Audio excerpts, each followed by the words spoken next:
We all are aware Nepal is a mountainous country where naturally iodine is deficient in the soil. And because of deficiency in the soil, iodine deficiency remains public health problem in this country for a long run. And due to this deficiency, mostly children and women, and those especially who are living in the remote and inner part of country become vulnerable in the last 2 decades. And as you see from this graph, in 1965, IDD was very critical. 55% was the goiter rate. And because of the intervention that is supported by government of Nepal and its partners, including UNICEF, the iodine deficiency reduced significantly to 40% level in terms of total goiter rate. And even at that time, it still remained as an issue of urgent for the tackle. In 1998, when we did the Nepal National Malnutrition Status Survey, there were no new cases of visible goiter. So our program has been little bit shifted from this iodine supplementation injection to the universal salt iodization. Here I adopted this famous conceptual framework on the malnutrition for the iodine deficiency disorder, how it is manifested.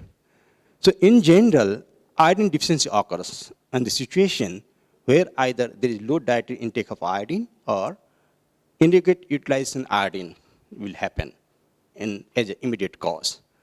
And low dietary intake of iodine will happen only in the situation when there is low iodine in soil and this crop produced from this soil is consumed. And another reason is if there is a low consumption of seafood rich in iodine, and also processed food rich in iodine is low consumed in the country. And deficiency also occurs if there is presence of goitrogens in our regular family diets. And due to this, iodine become unavailable to the families. These are the underlying causes. And the basic causes also goes on the inadequate education that is also supported by the resources. So if you look in the rural areas, there are many tendencies to use the cassava, tapioca, cabbage, cauliflower, millet, even in the raw stage. And that will increase the availability of iodine in our regular diets. To address this problem, government of Nepal already started from 1973 Universal Salt Iodization Program to address the immediate cause of low intake of iodine at the family level and then eliminate the iodine deficiency. And what is the program responsive then that done in last 2 decades is to make it sustainable through salt iodization program, through the salt trading that was happened in last 2 decades. And for this purpose, the monitoring system, well-established monitoring system established in the salt warehouses up to the household level, and these monitoring activities were supported by the Department of Health Services as well as the Department of Food Technology and Quality Control. So I cited it from the Nepal National Plan of Action on Iodine Deficiency Disorder that was developed in 1997. This was the first plan of action in iodine in Nepal. So why Nepal adopted the USI policy? The reason is there is only one single trading agency in Nepal that is very easier to monitor. And salt is consumed in every household in Nepal, irrespective of the socioeconomic status and the geographical locations. And it is consumed in very constant quantity, 13.9 grams as per the Nepal National Malnutrition Status Survey. And it ranges based on the geographic location from 10 grams to the 18.7 grams. In salt, it is very easier to add the fortificants, which does not impart any color, taste, and flavor. And the cost of fortification is very insignificant, just 50 paisa per packet. Nepal adopted the policy to iodize at the 50 ppm level at the production site, considering all the losses that happens during its transportation, handling, and storage. And it ensures that when this salt reaches to the household level, there will still remaining 15 ppm iodine. That's the reason Nepal adopted this USI policy. The iodized salt supply chain in Nepal is very simple. All the iodized salt produced in India, iodized here, not in Nepal, and it gets certified by Government of India for its quality then it is transported through the railway system, and it reaches to the Nepal through the trucks. When it reaches to the boarding area, it into Nepal by trucks. And here in Nepal, the responsible agency to ensure the iodine level is still Salt Trading Corporation Limited Nepal, which checks its iodine content, and then it is stored for more than 6 months in the salt warehouses located in the different part of the country. Especially 6 main sites is there, where there is internal monitoring system, external verification system to ensure the salt contains adequate iodine. And here it gets packed in the small pouches and delivered through the depot and dealers, and finally is reached to the retailers, where the intended beneficiaries get the iodized salt. This is a very simple supply chain in Nepal. And then the questions comes, what is the program responses that we made in last 2 decades? Is the government Nepal and its partners focus on mainly 3 responses in last 3 decades. The first one was in monitoring. Next one was transportation subsidy to meet the inequity in the access to the iodized salt. And third one was the nutrition education. As a part of monitoring, the iodized salt monitoring system was strengthened in the last 2 decades. Transportation subsidy was provided in the iodized packet salt that is distributed into the remote and inaccessible district by the government of Nepal's fund. And nutrition education was supported by the UNICEF and its partner agencies like EMI, USAID, and all this. So, in terms of program monitoring response, the first point of monitoring was adopted at the point of production, which is in India itself, where the Salt Commission provided certification. And then the quality of salt is tested by Salt Trading Commission when it entered into Nepal. And then internal monitoring system was placed in the salt trading warehouses under the support of UNICEF and EMI. And then external verification was done through the Child Health Division and DFTQC. There is a robust system. And at the market level, DFTQC is the sole agency, the government agency that is controlling the iodine level in the salt.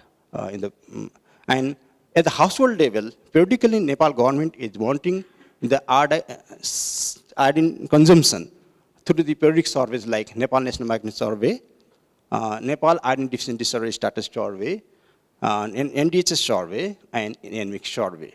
So there is very robust system of monitoring for the iodized salt in Nepal.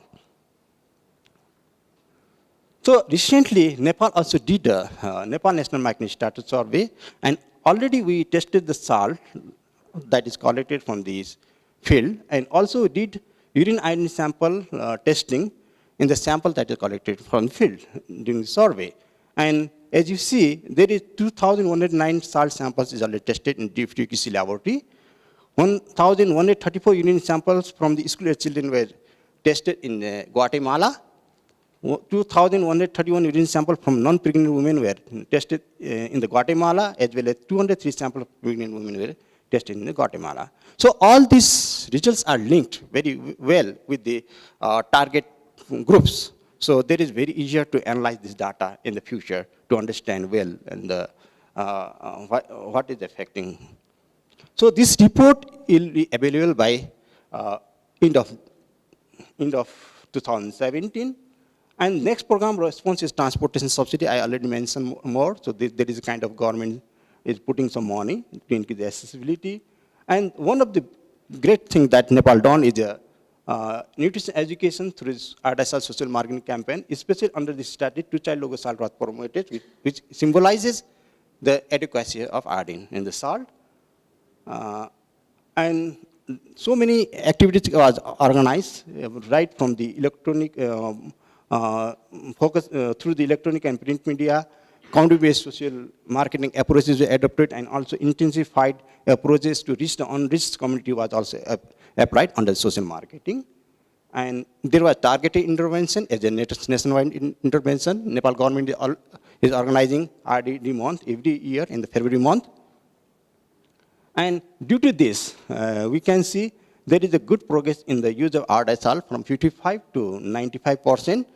The test method was adopted, the rapid test kit method, but recently the ICC, UNICEF, WHO, and ICC IDD guideline on the monitoring of iodized salt is proposing to use the titration method than the rapid testing methods. So even we are meeting the household use of iodized salt by this method, we are still waiting the report of National Micronutrient Survey. In fact, we are well aware about the finding also at this moment. Nepal is going to meet the USI goal very soon. This is the current status. And due to our program responses, the use of iodized salt, not only in the urban areas, even in the rural areas, enhanced a lot. And already we meet the USI goal. The population who is using adequate iodized salt up to the is good because the as per the this biochemical indicator, if there is 100 to 219 microgram per liter iodine excretion, that's what the population is supposed to be iodine sufficient. So we are already meeting this one, even when tested in pregnant and women. But the key challenge here I like to highlight is there is some more than adequate iodine excretion in the urban areas. So means in the urban areas, iodine is reaching through the other sources too. And there is very good correlation in the level of iodine versus the marine iodine excretion. But at this, the surprising point is at the 0 ppm level, there is also good excretion of iodine. So where are the iodine sources for this group? So this is the critical questions here. At this moment, then we know the contribution iodine in the at the family level from the salt, but we are not aware contribution of iodine from other processed food and other sources. So there is a high time and need for the food consumption survey in Nepal to understand better the reason behind more than adequate iodine excretion among school-age children in urban areas of Nepal. So these are the take-home messages. Almost I already covered. Nepal USI goal is policy. Program responses are in place. Nepal is involved meeting USI goal very soon. But there is need to understand the contribution iodine in foods in families from other sources. And for this purpose, we need food consumption survey, and we are looking ahead for this one.